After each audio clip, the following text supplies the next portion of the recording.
प्रश्न सटीक, सफा जवाब, एउटा सिधापनको खोज, सीधा कुरा।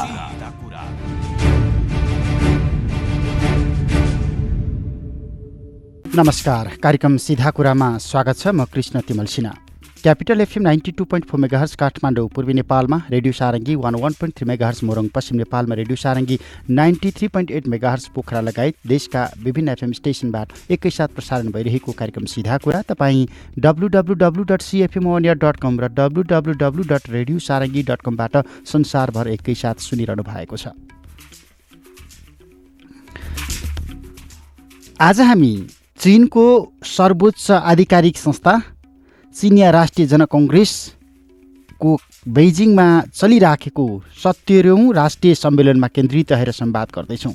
यसले समग्र अर्थव्यवस्थामा, यसले समग्र विकासमा, यसले समग्र छिमेकको समृद्धि र विकास अनि स्थायित्वमा के कस्तो असर पार्छ, के कस्तो प्रभाव पार्न सक्छ, यसबाट छिमेकले के लाभ लिन सक्छन् अनि समग्रमा चिनिया कम्युनिस्ट पार्टीले यो बीचमा अवलम्बन गरेको अर्थनीति, छिमेक नीति कतिको सफल देखियो, कतिको चुनौतीपूर्ण देखियो अनि कतिको असफल देखियो, समग्रतामा यिनी प्रश्नमा बढी केन्द्रित रहन खोजिराखेका छौँ। परराष्ट्रविद डाक्टर शम्भुराम सिमखडा संवादमा हुनुहुन्छ। डाक्टर सिमखडा, हजुर, स्वागत छ यहाँलाई। Thank you. आज अलि फरक विषय, यहाँसँग विगतमा गरिराखेको संवादभन्दा फरक विषय, अलिकति बढी चीनमा केन्द्रित हुन खोजिराखेको छु। बेइजिङमा चलिराखेको 70औं राष्ट्रिय जनकङ्ग्रेसको सम्मेलन, समग्रमा यसले विश्व अर्थतन्त्रमा, चीनको अर्थव्यवस्थामा अनि छिमेकको स्थायित्व र समृद्धि अनि विकासमा कस्तो कस्तो प्रभाव पार्न सक्छ? आजका दिनसम्म चीनले गरिराखेका प्रगति अनि छिमेकलाई गरिराखेको व्यवहार, उन्नति, समृद्धिको आँकडासँग तुलना गर्ने हो भने? अब यो चीनको जनकङ्ग्रेस 13औं सेसन अत्यन्त महत्त्वपूर्ण एउटा समयको घडीमा भइरहेछ। किन अलि ऊ आयो नि, यो हजुर हजुर, यो एको आइरहेछ, त्यस्तै हो। हजुर हजुर, मिलाउँदै हुनुहुन्छ। अब त्यसले गर्दाखेरि तपाईँको यसप्रति संसारको ध्यान गइरहेछ। किन गइरहेछ भनेदेखि गएको वर्ष तपाईँलाई थाहा छ, चीनले चाहिँ राष्ट्रपति सी जिनपिङलाई एउटा कुरा, माओ सेतुङ पछि चीनको सर्वाधिक शक्तिशाली नेताको रूपमा दोस्रो के अरे अवधिको लागि चाहिँ नि राष्ट्रपति गर्यो। र त्यो मात्रै होइन कि जुन चीनमा चाहिने एउटा अघोषित नीति कि 2 टर्म पछि चाहिने अर्को नेतालाई चान्स दिने भन्ने एउटा किसिमको नीति थियो, त्यो नीतिलाई परिवर्तन गरेर टर्म लिमिट हटायो हैन। एकातिर त्यो भयो भनेदेखि अर्कोतिर चाहिँ अब तपाईँको चीनको आर्थिक वृद्धि अहिले अराउन्ड उसले 6.5 भनेर प्रक्षेपण गरिराखेको छ अहिले, जुन 6.5 देखि 6.5 को प्रक्षेपण चीनमा चाहिँ एउटा आर्थिक वृद्धि दर र चीनको आन्तरिक राजनीतिको एउटा अन्योन्याश्रित सम्बन्ध कस्तो किसिमको छ भने उनीहरूले चाहिने जति मानिस चाहिने के भनेदेखि युवा शक्तिहरू, जनशक्तिहरू मार्केटमा प्रवेश गर्छन्, त्यसको लागि चाहिँ उनीहरूलाई कमसेकम चाहिँ 7% वृद्धि दर आवश्यक छ भन्ने एउटा सोच छ।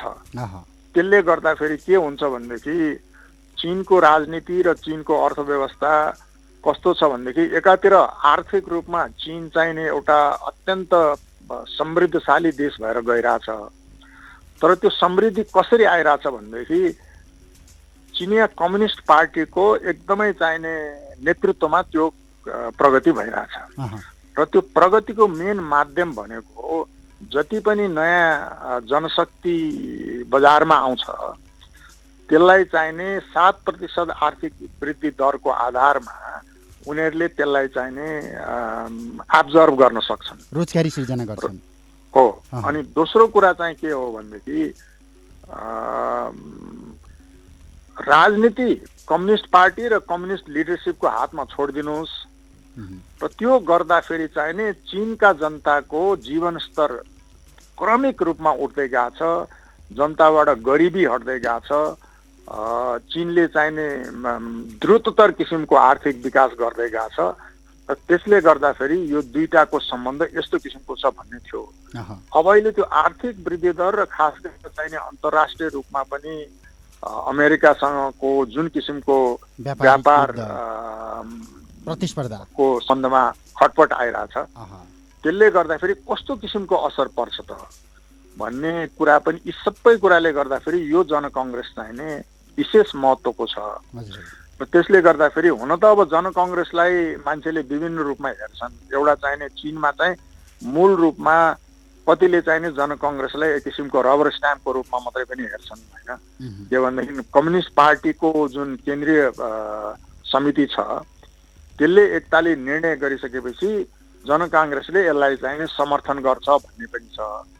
तर आजभोलि चाहिने क्रमिक रूपमा चाहिने जनकङ्ग्रेसले आफ्नो प्रभाव बढाउँदैछ भन्ने पनि दृष्टिकोण भए हुनाले जनकङ्ग्रेसले चिनिया नेतृत्वलाई के किसिमको सन्देश दिन्छ भन्ने हिसाबले पनि अहिलेको यो 13औं जनकाङ्ग्रेस अत्यन्त महत्त्वपूर्ण छ।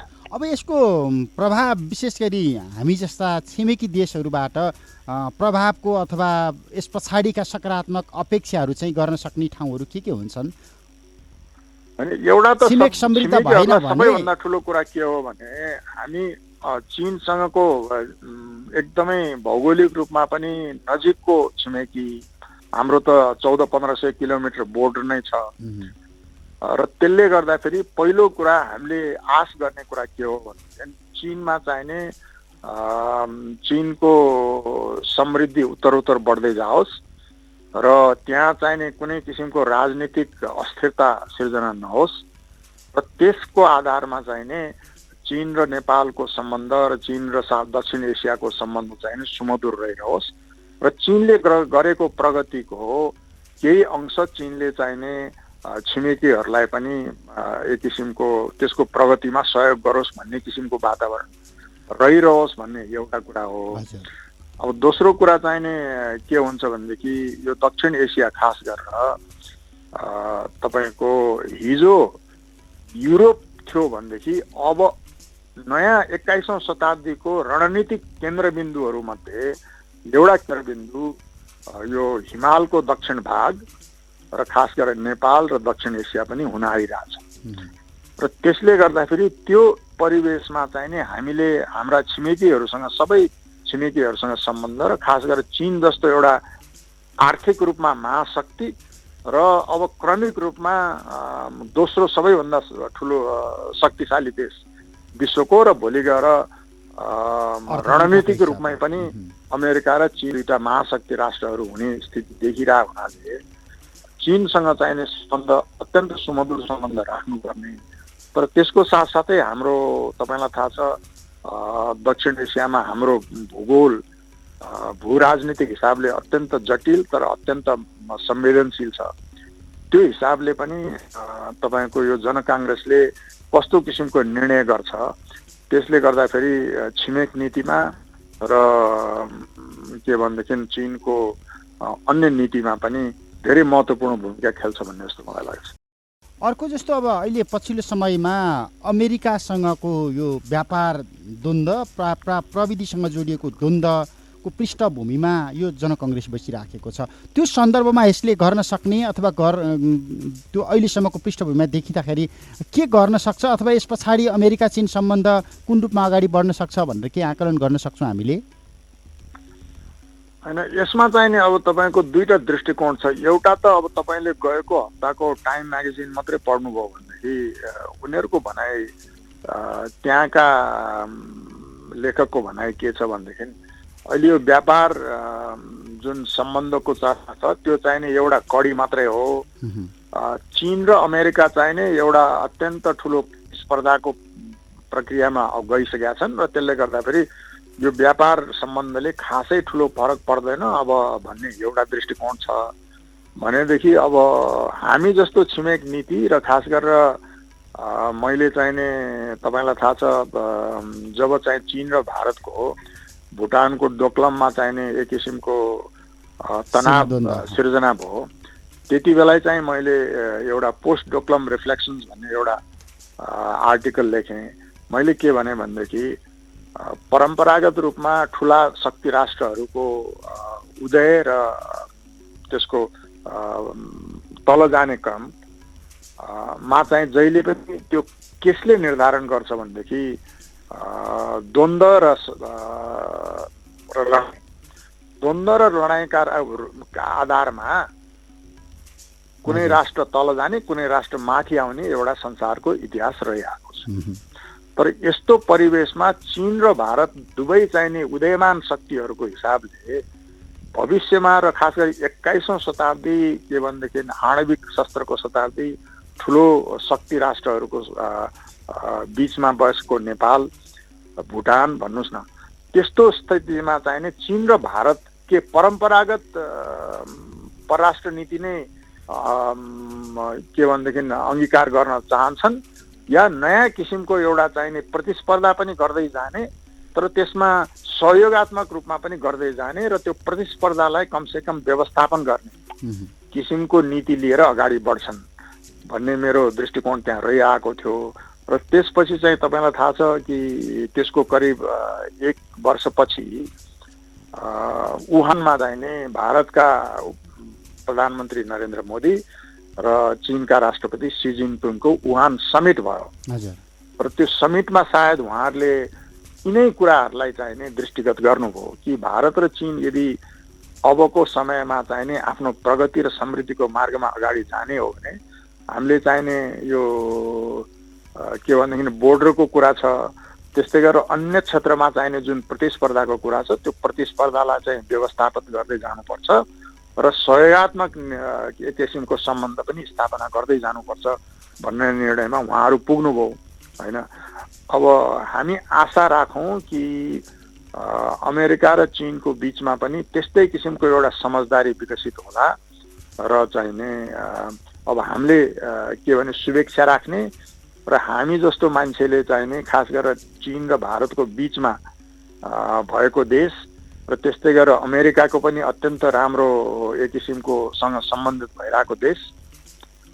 हेलो हजुर हजुर हजुर सुनिरहनु भएको छ? हजुर हजुर हजुर ल, अत्यन्त राम्रो सम्बन्ध भइरहेको देश र चाहिने सबैसँग मित्रता, कसैसँग पनि वैमनस्यता छैन भन्ने किसिमको परराष्ट्र नीति अंगीकार गर्ने देश भएको हुनाले अब चीनको र अमेरिकाको पनि सम्बन्ध नबिग्रियोस् र त्यसबाट चाहिने एक किसिमको विश्वले पहिलो विश्वयुद्ध भएको अन्त्यको अहिले यो वर्ष यस निमित्त पनि महत्त्वपूर्ण छ कि संसारले दुईटा अत्यन्त पीडादायी दुईटा ठुला युद्धहरू देख्यो, पहिलो विश्वयुद्ध र दोस्रो विश्वयुद्ध, जसमा चाहिँ यति धेरै मानिस मरे, यति ठुलो क्षति भयो र त्यो पहिलो विश्वयुद्धको अन्त्यको 100औं वर्ष पनि हो, मनाइरहेछ। त्यसले गर्दाखेरि त्यो इतिहासको पाठ सिकेर अमेरिका र चीन जस्तो ठुला राष्ट्रहरूले आफ्नो प्रतिस्पर्धा पनि कायमै राख्दै, तर त्यो प्रतिस्पर्धालाई सहयोग पनि कायमै राख्दै, प्रतिस्पर्धालाई हातबाट बाहिर जान नदिइकन, युद्ध र चाहिने द्वन्द्वमा परिणत नभइकन त्यसलाई व्यवस्थापन गर्दै गयो भने त्यसले चाहिने मलाई लाग्छ राम्रो गर्छ। र त्यसले गर्दाखेरि अहिलेको यो जनकाङ्ग्रेसले के भनेदेखि निश्चित रूपमा चीन र अमेरिकाको सम्बन्ध विश्व एउटा अर्थ राजनीतिलाई परिभाषित गर्ने किसिमको अर्को एउटा नयाँ तरङ्ग सिर्जना गर्छ भन्ने यहाँको विश्लेषण होइन। अब नयाँ तरङ्ग सिर्जना गर्छ भन्दाखेरि चाहिँ नि पार्टी काङ्ग्रेस, अब यो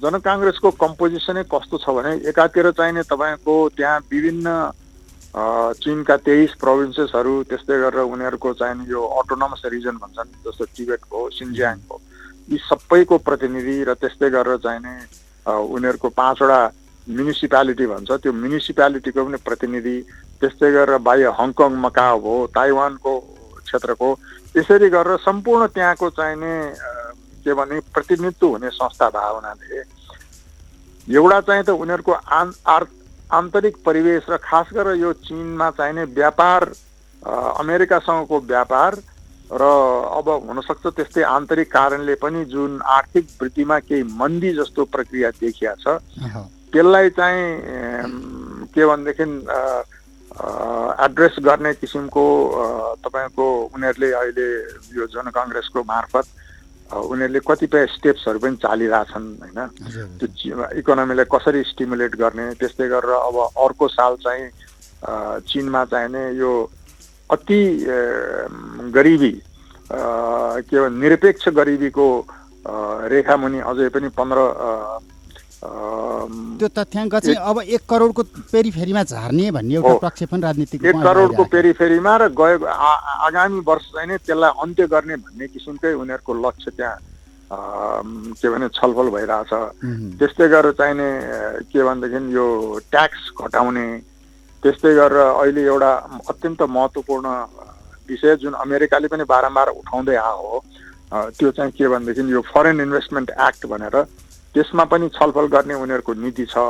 अब अमेरिकाले चाहिने यो के भने 100% चाहिने फरेन ओनरसिपको पनि चाहिँ केही क्षेत्रहरू तोक्ने र त्यसलाई चाहिँ दिने भन्ने किसिमको कुरा पनि छ, जुन कि चाहिने अमेरिकाले बारम्बार यो व्यापार द्वन्द्वको बारेमा उठाउँदै पनि आएको कुरा हो। हुनाले यो किसिमको एकातिर पक्ष छ भने अब अर्को दृष्टिकोण भने चाहिने यो आर्थिक पक्ष भने एउटा मात्रै पाटो हो, तर जुन राजनीतिक प्रतिस्पर्धा छ विश्वमा र खास गरेर चाहिने यो वैचारिक दृष्टिकोणबाट यो कारणले गर्दाखेरि यो चाहिने एक किसिमको फेज मात्रै हो, तर त्यो प्रतिस्पर्धा चाहिँ झन्झन बढ्दै जान्छ भन्ने पनि अब त्यसै हुनाले यो आफ्नो आफ्नो दृष्टिकोणमा भर पर्ने। हजुर, पछिल्लो समयमा विशेष गरी नेपालको चीनसँगको सम्बन्धको प्रश्न नयाँ राजनीतिक समीकरण सँगसँगै अथवा भारतले लगाएको पछिल्लो नाकाबन्दी सँगसँगै विकसित भइराखेको घटनाक्रमलाई हेरेर केही हप्ता अगाडि आएको अमेरिकाको प्रतिक्रिया, लगत्तै चीनका राजदूतले दिएको जवाफ, त्यसलाई हेर्दाखेरि नेपाल चीन सम्बन्धका सन्दर्भमा अमेरिकाको व्यवहार अथवा पश्चिमाहरूको व्यवहार र आशंका, त्यसलाई चिर्नुपर्ने एउटा चुनौतीमा हामी छौँ। यो अवस्थामा हामीले चाहिँ लाभ कसरी लिने भन्ने प्रश्न त छ नि, आशंका छ। निश्चित रूपमा छ चाहिने। मैले अघि नै भने नि तपाईँको यो हिमालको दक्षिण भाग चाहिँ अहिलेको विश्व अर्थ राजनीतिको एउटा केन्द्रबिन्दु, 3टा 4वटा केन्द्रबिन्दुहरू मध्ये एउटा प्रमुख केन्द्रबिन्दु बनाएको छ हेर्नुहोस्। त्यसले गर्दाखेरि यस्तो स्थितिमा यो जुन अहिले तपाईँले चर्चा गर्नुभयो एउटा चाहिने चीनको यो बेल्ट एन्ड रोड इनिसिएटिभ भन्ने छ होइन, दोस्रो चाहिने अब अमेरिकाले अगाडि सारेको इन्डो पेसिफिक को कन्सेप्ट छ। त्यसो हुनाले यी सबैको बिचमा हामी जस्तो सानो राष्ट्रले तपाईँको सबैसँग सहयोगात्मक सम्बन्ध र त्यसबाट फाइदा लिने, तर उनीहरूको प्रतिस्पर्धा चाहिने हाम्रो देशभित्र त्यसको प्रभाव पर्न नदिने किसिमको नीतिको लागि त तपाईँको सबैभन्दा महत्त्वपूर्ण पाटो भनेको आफ्नो आन्तरिक राजनीति, आन्तरिक परिवेश यो महत्त्वपूर्ण छ। र त्यो हिसाबले अहिले चाहिँ म के देखिरहेको छु भनेदेखि प्रयासहरू भइरहेछन्, तर ती प्रयासहरूको प्रतिफल देखिन सकेका छैन। र त्यसको लागि सबैभन्दा महत्त्वपूर्ण कुरा के हो भने हाम्रो आन्तरिक राजनीतिक व्यवस्थापन नै हो। यो सङ्क्रमण कालको अन्त्य, प्रमुख राजनीतिक शक्तिहरूको बिचमा एक किसिमको परामर्श र एउटा चाहिने न्यूनतम किसिमको सहकार्य, त्यो त सबै देखिया छैन अहिले। र त्यसले गर्दाखेरि कुनै पनि बाह्य के भनेदेखि मित्रताको राम्रो प्रतिफल देशभित्र लाउन त यो पहिला आफ्नो आन्तरिक व्यवस्थापन नै राम्रो नभइकन त यो के भनेदेखि हेर्नुहोस् यो देखावटी मात्रै हो। किनभने कुनै देश राष्ट्र बाहिरको सहयोगबाट मात्रै के भने विकसित हुन सक्छ अथवा चाहिँ समृद्ध हुन सक्छ, देश सुखी हुन सक्छ भन्ने कुरा होइन। आन्तरिक व्यवस्थापन कस्तो हुन्छ, आन्तरिक राजनीतिक व्यवस्थापन मूल रूपमा कस्तो हुन्छ, त्यो आधारमा मात्रै चाहिने देशको रूपान्तरण, सही किसिमको रूपान्तरण सम्भव छ।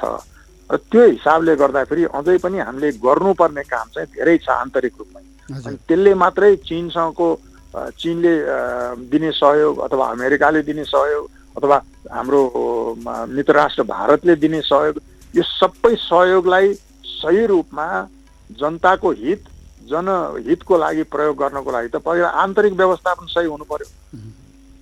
भने अहिले अन्त्यमा चीनकै प्रसङ्ग, यति बेला विदेशी पुँजी मैत्री बन्ने कि विदेशी उत्पादन मैत्री बन्ने भन्ने एउटा विश्वव्यापी रूपमा बहसको सन्दर्भमा चीनको अर्थनीतिले चाहिँ के देखाइराखेको छ यति बेला?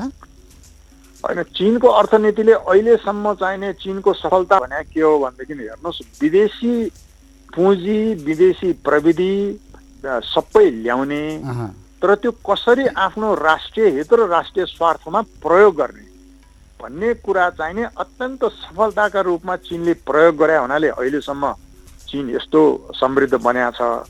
तर अब त्यसको चाहिने लिमिट कहाँनिर हो भनेदेखि एउटा त अहिलेको विश्वमा तपाईँको पुँजी त्यसै गरेर चाहिने श्रमको साथसाथै प्रविधि अत्यन्त महत्त्वपूर्ण छ र त्यो प्रविधिको हिसाबमा चाहिने तपाईँको संसारको नेतृत्व भनेको अमेरिका नै हो।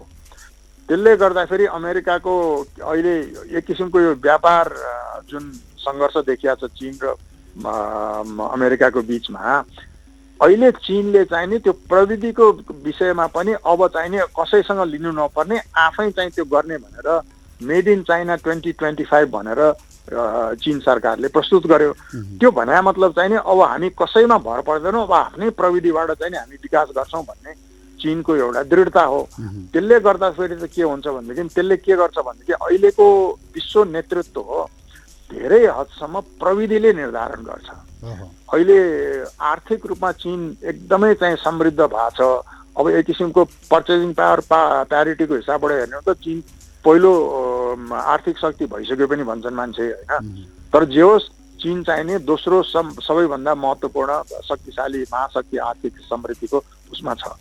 तर त्यसलाई चाहिँ अन्ततोगत निर्धारण गर्ने र त्यसलाई चाहिँ राजनीतिक प्रभुत्वको हिसाबबाट पनि हेर्ने हो भने त्यसलाई प्रविधि हो। प्रविधि भन्दा पनि अहिले यो आर्टिफिसियल इन्टेलिजेन्स भन्ने जुन आइरहेछ त्यसमा चाहिने को अगाडि बढ्ने, यी सबै कुराले निर्धारण गर्ने हुनाले तपाईँको अब यो चाहिने अहिले भन्न सक्ने स्थिति छैन। हेर्नुहोस्, हामीले चाहिँ यो बिचमा चीनबाट के सिक्यौँ भनेर हेऱ्यो भने निराशाजनक अवस्थामा छौँ हामी चाहिँ। अनि त्यो हिसाबले हेर्दाखेरि त चीनबाट हामीले सिक्ने भनेको त्यही हो कि चाहिने बाहिर जति पनि के भनेदेखि सहयोग आउँछ त्यसलाई चाहिने आफैले व्यवस्थापन गरेर आफ्नो राष्ट्रिय हित राष्ट्रिय स्वार्थ र आफ्नो जनताको हितको लागि कसरी प्रयोग गर्ने भन्ने सबैभन्दा ठुलो लेसन चीनबाट लिने भने त्यही हो। र त्यो हिसाबमा चाहिने अहिले हामी कहाँ छौँ त्यो त अब मैले के राष्ट्रिय स्वार्थ आन्तरिक स्वार्थ त्योभन्दा बाहिर गएर चीनले लगानी नेपालमा गरिराखेको अवस्था पनि देखिएको छैन नि अहिलेसम्म। आशंका गर्नुपर्ने कोणबाट खुलेर त आएको छैन। होइन, त्यो त हेर्नुहोस्, कुनै पनि राष्ट्रले तपाईँको नेपालमा लगानी गर्छन्, नेपालमा सहयोग गर्छन्, त्यो नेपाली र नेपालको मायाको लागि गर्छन्। हरेक प्रमुख राष्ट्रहरूले नेपालमा जे किसिमको घटनाक्रम विकसित हुन्छ त्यसमा चाहिने आफ्नो राष्ट्रिय स्वार्थ र राष्ट्रिय हित गाँसिया छ भनेर तपाईँको चीनले पनि बेल्ट एन्ड रोडमा ल हामी पैसा दिन्छौँ, हामी सहयोग गर्छौँ भन्ने हो। भारतले पनि गर्ने त्यही हो, अमेरिकाले पनि गर्ने त्यही हो। अमेरिकाले चाहिने मिलेनियम च्यालेन्ज अन्तर्गत चाहिने $500 मिलियन दिइरहेछ। त्यो एउटा चाहिने के होला भनेदेखि नेपालले विकास गरोस् भन्ने ध्येय पनि होला। तर त्यसको साथसाथै नेपालको घटनाक्रमले आफ्नो राष्ट्रिय स्वार्थ गाँसिया हुनाले गर्ने न हो। त्यसो हुनाले हाम्रो आफ्नो नेतृत्वले यी सबै सहयोग हाम्रा सम्बन्धहरू बाह्य सम्बन्धहरूलाई कसरी आफ्नो हित र आफ्नो जनताको हितमा प्रयोग गर्ने भने त हाम्रो काम हो नि।